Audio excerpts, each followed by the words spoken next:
separating the lies from the fake, and I'm gonna keep it real, dog, and set the tone for how this thing finna go. Now, I'm here to tell you there's multiple doctors that have spoken about Caitlin Clark injury and pretty much how the front office and the Indiana Fever training staff and medical staff kind of dropped the ball on its injury, bro. You just don't see stuff like this happening in the NBA, NFL. Somebody come back from injury, 2-3 games, and they're hurt again. This type of stuff really... A medical expert just dropped a bombshell about Caitlin Clark's groin injury, and it's more serious than anyone thought. This isn't your basic rest and ice situation. We're talking flashing red light, serious concern, and maybe even a call for divine intervention. Could this be the reason she's been moving like she stepped on a Lego barefoot? Is her rookie season hanging by a single strained ligament? Buckle up, because this shocking medical twist might force the WNBA to hit pause, rewind, and order a full-body MRI. Caitlin Clark, WNBA superstar, just returned from a left quad strain. We said be closer to a month. We said definitely longer than the 2 weeks the team initially said. Closer to 3 weeks. Congratulations, she made it back early. But now comes another injury on top of the left quad strain. It's a left groin strain in the last few seconds of the game on Tuesday, 2 days ago. They're saying it's day-to-day. Groin strains, especially for basketball players, are rarely First the eye poke, then the groin shot. What's next? JCS Sheldon pulling up in brass knuckles and steel-toed sneakers. At this point, it's feeling less like basketball and more like a WWE tryout with a college scholarship attached. One incident you can chalk up to a heat-of-the-moment mistake, but two, that's not random, that's a pattern, and it's starting to... Stephanie White, I just did a video on that. If you guys haven't seen it, pretty much say Caitlin Clark is going to look at going to the doctors, pretty much insinuating that she's going to get her own doctors, bro.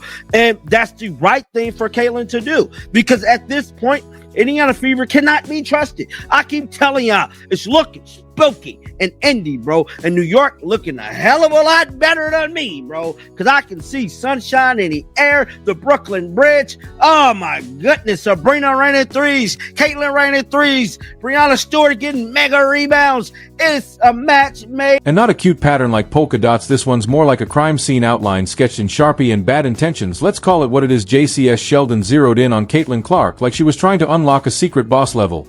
Straight up Mortal Kombat mode, finish her energy just without the controller, and way too much real-life contact. That groin shot?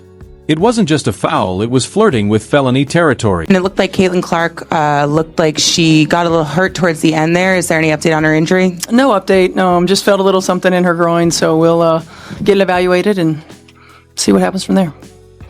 Yeah, just kind of to follow up on that, looked like she was kind of grabbing at her right groin area. Is that the concern? Yeah, if that's the one she was grabbing at. I don't know which one it was, but yeah, I mean, that's it.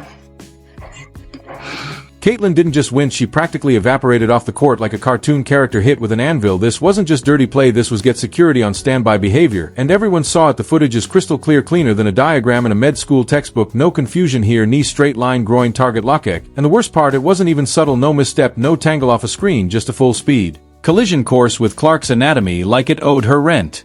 You don't accidentally knee someone there. That takes choreography, that takes intent, that takes the kind of energy villains are born from. Medical expert has spoken about this Caitlin Clark injury, bro. So it looks like here he said Caitlin Clark appears to have re-aggravated her right adductor groin strain. The tricky part about the groin strains is they are slow healing tissue, easy to re-injure, and constantly requires for anything involving. Let's not forget this is the same JCS Sheldon who already tried to digitize Caitlin's cornea like she was scanning a QR code directly into her eyeball. That wasn't defense, that was a 3-finger retinal exam fueled by bad intentions, and now we've gone south. Way south. It's starting to feel like G's entire defensive strategy is built around targeting Caitlin's anatomy one vulnerable organ at a time. Is she playing basketball or auditioning for a one-woman demolition crew? Caitlin Clark did not sign up for this. The groin is not fair game. What's next? Legalized judo, throws in the paint. Let's be honest, this isn't basketball, it's not competitive spirit, it's not physical play, it's assault with a high-top sneaker. And if the WNBA had even a shred of accountability or a basic grasp of workplace safety, JIS keycard would already be deactivated and her locker boxed up on the curb. Aggravated or re-aggravated an issue she was dealing with in the preseason. She had a minor quad strain in the preseason that was well managed. It was a little bit of tightness in the thigh, hard to elevate, hard to push off. Now, here's the issue. She was cleared to play just before the start of the season, but then re-aggravated. And here's the problem with a quad strain. It is a slight tear, but a lot of inflammation can develop around this small tear. And when a pocket of fluid develops around a small tear, then the thigh muscle in general can just shut down. So you have to be very, very conservative with treatment. So this is the right move to shut it down at minimum for 2 weeks, complete rest, and really control the inflammation that can set around that tear. So she's looking at missing. The fans aren't stupid. They saw it. All social media's already burning hotter than Caitlin Clark's shooting percentage. Memes, slow MO breakdowns, Zapruder-level film studies. The internet is doing what the league won't. Holding people accountable. The culture isn't just watching anymore, it's clapping back loudly because let's be real, this isn't hustle. It's a hit job. Caitlin Clark's body has become a demolition site for players who treat fouling like a sport and retaliation like strategy, and the toll is undeniable. Caitlin's not just limping, she's practically being wheeled from one ice bath to the next. If this were the NFL, she'd be listed as questionable, probable, and under federal surveillance. The latest medical update? Downright chilling.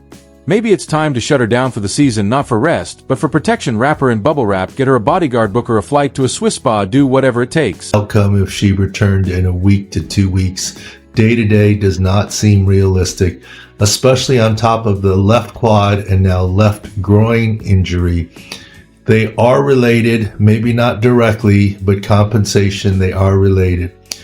Congratulations on the quick return last time.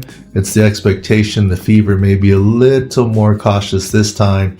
It's going to be longer than day to day. Hopefully a short term, 1 or 2 week short term absence would be the best case scenario.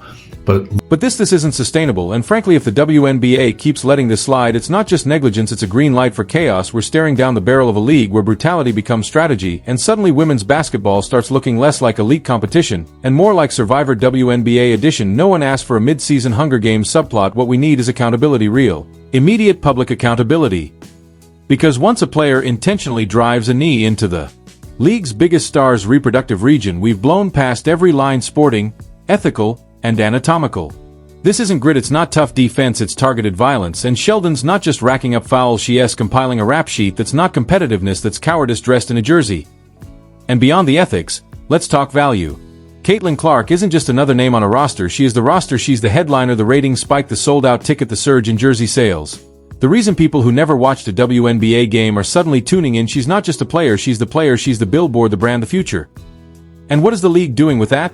Tossing her into the lion's den with no protection, letting her get kicked, shoved, eye-poked, and kneed like she's some expendable NPC in a street brawl minigame. That's not just bad optics. That's franchise malpractice.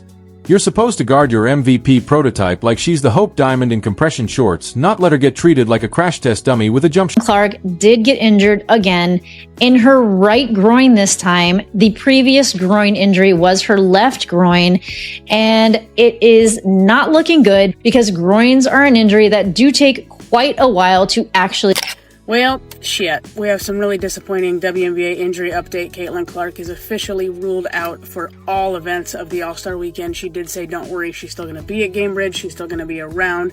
She's still going to be making her appearances, signing for the fans, everything she can do to make this a great event. But unfortunately, that groin is still bothering her, and it's the right groin now. We saw her get injured. That kind of message is the league sending to the next wave of talent. Welcome to the WNBA, where you might get kneed in the uterus, poked in the eye, and shoved into an ice bath before halftime.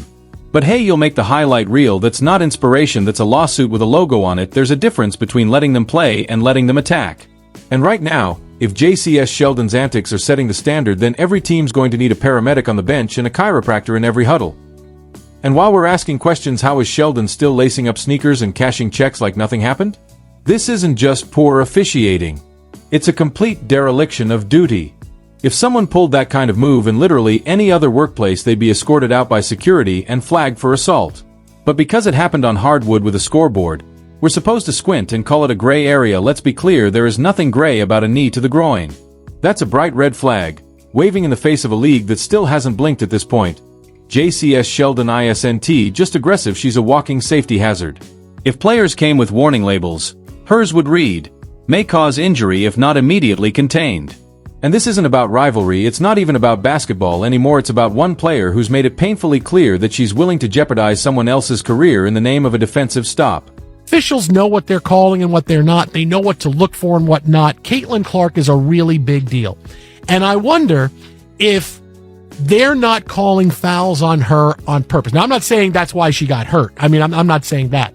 But I wonder, just watching these games, are they not calling fouls where she gets hit on purpose because the backlash and what could happen, the optics of, Caitlin Clark getting all these foul calls, getting superstar foul calls, what that would do to the WNBA conversation and attention to the game? Because this isn't sport anymore, this is sabotage. And it has no place in a league that claims to care about player health, safety, or the future of women's basketball. So yes, the groin shot was the final straw. Caitlin Clark's rookie season is hanging by a thread, and JCS Sheldon is out here swinging scissors. If the WNBA doesn't act now, they're not just failing Clark, they're sending a message that chaos is not only allowed but encouraged. Suspend her. Fine her. Ban her if you have to let her take that aggression to an MMA gym where that kind of contact is sanctioned, even celebrated. But leave basketball to the athletes who came to compete, not to pump, because right now the league's silence is louder than any whistle and it's starting to sound a lot like complicity. And it doesn't stop there. It's not just Clark getting hit, it's the message being sent. They're practically handing out coupons for the next cheap shot. Caitlin isn't just injured, she's being damaged. And there's a difference, injuries are part of the game, damage, that's what happens when no one steps in to stop it. At this rate, she's one hard screen away from needing a full body reboot. And the people who are supposed to protect her, they're too busy swallowing whistles, writing vague reports, and watching the chaos unfold like it's part of the halftime entertainment. I mean, look, we got a rotation now, y'all. I will like to see Caitlin Clark when she's healthy, because it's clear she's not healthy.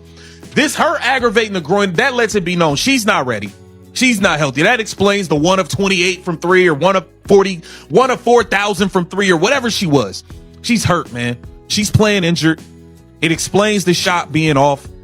And I don't know. I don't think she should play tomorrow. I don't think she should participate in any of these all-star festivities. She's clearly not healthy. She's in tears on the bench, man. So we need to pray that she can get back right and get back healthy. How is the most valuable player in women's basketball being allowed to limp through physical trauma like she's starring in a slow-motion Rocky reboot? This is Caitlin Clark. We're talking about the face of the league, the ratings magnet, the generational talent. And she's out here playing through pain like she's got duct tape on her leg and hope in her heart. Where are the experts, the high-end therapists, the orthopedic whisperers, the elite human performance gurus that every other phenom seems to get hand-delivered the moment they sign their rookie deal? Caitlin doesn't need an ice pack and a prayer. She needs a medical Avengers team on speed dial. 24/7 crew of world-class specialists building a custom rehab blueprint tailored to her body, her game, her future, not just the assistant trainer with a stopwatch and 2 fingers crossed. She deserves her own dream team, strength coaches, mobility specialists, nutrition scientists, recovery techs ready to reverse engineer her body from the ground up, because that's what the greats do. That's why they last. That's why they dominate for decades. They protect their most important asset, not their highlight reel, but their health. Meanwhile, Caitlin Clark is basically getting jumped every time she steps on the floor while trying to rehab a groin injury in real time. That's not resilience, that's recklessness. Imagine trying to recover from a soft tissue injury while dodging elbows, bracing for knees. Feel for Caitlin Clark, because I actually had that injury 2006, and listen, I was heavily taped around my thigh, around my glute, just trying to make sure there was enough pressure to hold that groin. And the hard part is that the groin is sort of an area that you can't just touch and go, it hurts right here. You feel it deep. You have to get a lot of deep treatment, whether it's ice and heat and rest. Well, can Caitlin Clark, she can't find a lot of rest right now because she's mid-season. But I think that injury is really tough because it lingers. No matter how much medicine you take, you can feel fine. You get back out there, one move, one change of direction, and boom, you're right back feeling